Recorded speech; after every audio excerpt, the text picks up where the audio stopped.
114. Siapa kau? Lukas berwaspada. Orang itu mengenakan jas warna sisik naga, kemasan. Seperti tokoh kartun yang masuk ke dunia manusia. Tampangnya tertutupi topi dengan tepian yang lebar. Orang itu seperti tukang sulap dengan jas emas. Orang itu melemparkan sebuah kartu. Lukas cekatan menangkapnya. Gerakan kartu itu membelah udara. Dengan jari telunjuk dan tengahnya, Lukas menjepit kartu itu. Dilihatnya kartu tersebut. Lukas pikir dia akan berhadapan langsung dengan orang dari sayap naga. Ternyata ini adalah sekte naga sakti. Lukas berfirasat tak enak dengan orang ini. Orang itu melangkah mendekat. Sekarang tampak jelas wajahnya. Muka tirus dengan senyum menyungging, mata setajam elang dan alis tebal. Lukas berkata, kami telah lama mengawasimu dari sejak kau bertugas di tim elit militer. Lukas terkesiap, rupanya kehidupannya sudah dimonitor dari lama. Lukas mengingatkan diri agar tidak langsung percaya ucapan orang asing ini. Lagi pula Lukas tak pernah mendengar sekte naga sakti sebelumnya. Bisa jadi ini adalah jebakan. Aku tak punya waktu untuk ini. Kenapa kau menculik temanku? Oh, bukan kami yang menculik temanmu. Kami kebetulan melihat temanmu diculik lalu kami menyelamatkannya, sekaligus menghubungimu. Kami tahu orang ini adalah temanmu, kata orang emas ini. Bohong? Aku tidak percaya. Perkataan orang itu mencurigakan dan tak masuk akal. Lukas sudah membantu Lisa berdiri, merangkulkan tangan membimbingnya. Itu hakmu, tapi kami mengucapkan yang sebenarnya. Karena kami adalah sekte naga sakti, selain sakti kami juga menjunjung tinggi kejujuran. Lukas mengernyit, dari tadi kau bilang kami terus.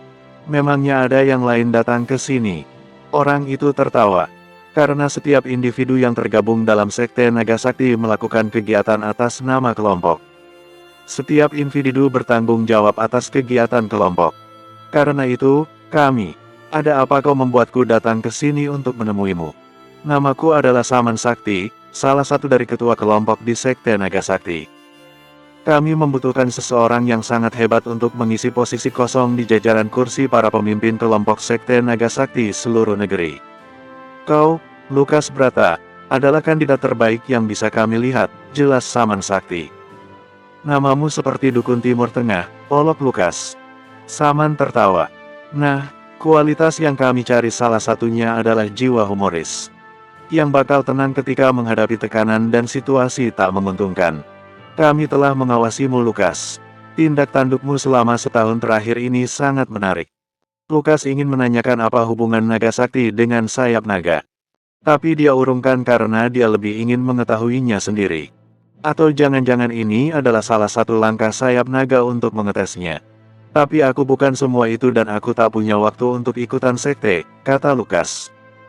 Saman berdeham, kau tidak perlu melakukan apa-apa. Kami hanya ingin jawabanmu. Apakah kau tertarik untuk mengisi posisi di sekte naga sakti? Karena jika kau bersedia, banyak privilege yang dapat kau nikmati. Kami tahu kau lari ke Surabaya karena menghindar dari kejaran orang-orangnya George Khan. Lukas terkesiap, dia tidak heran sebenarnya mereka tahu tentang itu. Afiliasi George ada di seluruh negeri. Tapi dia tanyakan juga, dari mana kau tahu itu? Sama mendengus, jangan pura-pura bodoh. Di kalangan seperti kami berita seperti itu cepat menyebar. Kau sudah terkenal, dan karena itu kami mudah mengawasimu. Memangnya apa yang bisa kalian lakukan? Orang-orang George takut kepada sekte kami. George pun tahu itu. George adalah salah satu dari pemimpin sekte naga sakti. Tapi dia lama sekali sudah membelot dan bertindak sesuka hati. Maka hasil dari perbuatannya, kami perlu menanggungnya. Demi mengembalikan keseimbangan, itulah kenapa kami mengundangmu untuk bergabung. Lukas membuat kesimpulan sendiri. Jika aku menerima tawaran ini, orang-orang George otomatis akan takluk padaku tanpa perlawanan. Saman berdeham pelan, kau bisa menganggapnya seperti itu. Posisi ini tidak sembarangan kami tawarkan ke orang. Ya kalau begitu tawarkan saja ke orang lain. Seolah-olah aku butuh banget untuk bergabung, gerutu Lukas. Lukas berkata, kau perlu memikirkan kerabat dan orang-orang yang kau sayangi di Jakarta sana. Organisasi yang lebih besar mungkin sudah menjanjikanmu sesuatu, tapi itu belum tentu bisa kau jadikan pegangan. Ingat, kata hanyalah kata, kalau tidak diiringi dengan bukti nyata. Belum tentu juga Antek George akan membiarkan sanak saudaramu tenang, jelas Saman. Lukas memikirkannya. Kalau begitu berikan aku waktu untuk berpikir. Bagus, kau punya kekuatan besar, Lukas berkata. Gunakan untuk yang lebih besar lagi, pesan Saman Sakti sebelum pergi. Lukas segera membopong Lisa, dia mencari taksi, lalu minta diantar ke Klam. Di taksi Lisa tersadarkan, Lukas. Apa yang terjadi? Lukas mendesah, kamu baru saja diculik. Aku datang untuk menyelamatkanmu. Kamu hati-hati. Ini pasti gara-gara kamu ingin mengejarku. Saranku satu, jangan ya Lisa. Lisa memeluk Lukas seketika. Lukas mendorongnya. Lisa, katakan yang sejujurnya, kamu suka padaku ya? Tanya Lukas. Lisa menunduk, lalu mengangguk. Iya Lukas, aku menyukaimu dan ingin memilikimu.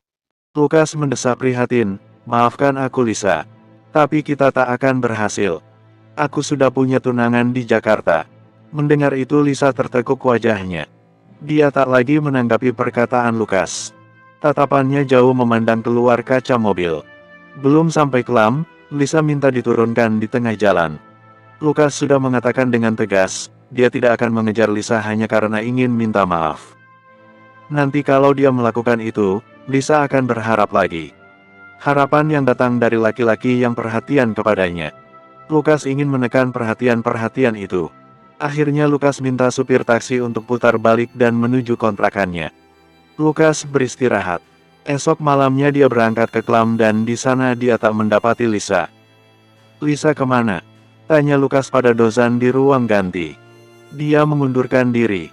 Sepertinya trauma kejadian tadi malam, jawab Dozan, agak lesu karena patah hati. Tiba-tiba di pintu ruang ganti berkerumun wanita-wanita pengunjung Klam. Mereka cekikikan melihat Lukas ganti baju. Mereka melihat tubuh Lukas ada banyak bekas luka. Bagi mereka itu sangat menarik perhatian. Dozan yang melihat itu segera menutup pintu ruang ganti. Pertunjukan selesai, katanya. Dozan disoraki. Terima kasih, ucap Lukas. Lukas, maafkan aku atas sikapku selama ini yang selalu ketus padamu. Itu hanya karena aku iri padamu. Kau sangat hebat. Apalagi tadi malam ketika menghajar orang-orangnya si botak. Aku yakin si botak tidak akan berbuat rusuh lagi. Lukas, sudikah kiranya kau mau mengangkatku sebagai murid? Atau adik? Lukas menatap Dozan dengan terharu. Dia mengerti sepenuhnya itu semua karena Dozan merasa kesepian. Lukas berkata, baik, akan kupertimbangkan dulu. Tiba-tiba pintu ruang ganti menjeblak terbuka. Seorang pria menerobos masuk, lalu terhuyung jatuh. Tubuhnya penuh darah. Tolong aku. Tolong, ucap orang itu lemah selagi dia menuju ketidaksadaran. Bersambung. 215. Dari wajahnya Lukas tahu orang itu adalah anak buah si botak yang kemarin dihajarnya. Orang itu tersungkur, terengah-engah, matanya merah dan bibirnya pecah. Dari lubang hidungnya keluar darah mengucur. Dalam kondisi seperti itu, orang itu masih bisa mengangkat tangan. Dia menunjuk ke arah luar. Lukas menyuruh Dozan untuk mengobati luka si orang celaka ini. Kau anak buah si botak ya? Tanya Dozan. Orang itu mengangguk, matanya yang masih bisa membuka karena cukup bonyok, mengedip-ngedip ingin mengatakan iya. Sebetulnya ingin rasanya Dozan mengerjai orang itu. Tapi kondisinya sudah telanjur mengenaskan.